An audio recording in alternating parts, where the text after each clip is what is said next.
I hope this finds you today on this Wednesday, this Holy Wednesday, this Spy Wednesday.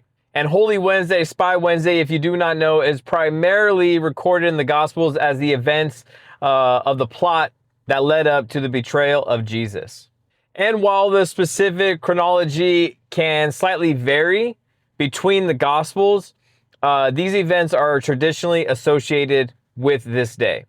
And the main central event is the day that Judas Iscariot agreed to hand Jesus over to the religious leaders.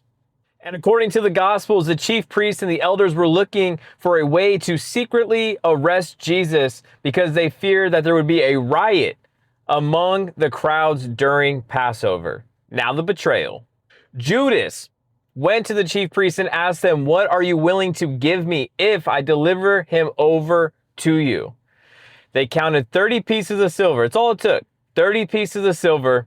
And from that point on, Judas watched for an opportunity to betray Jesus when no crowds were present.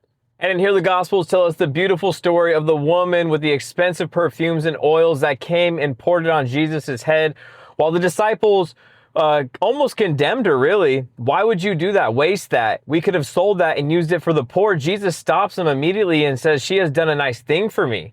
You guys will have the poor for you forever, but for me, a little while."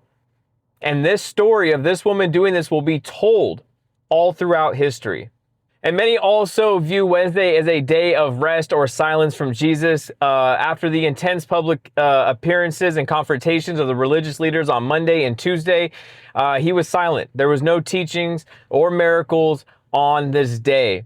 And it is generally believed he spent the day in Bethany with his friends, the disciples, before the events of the Last Supper on Thursday. As always, Christ is King.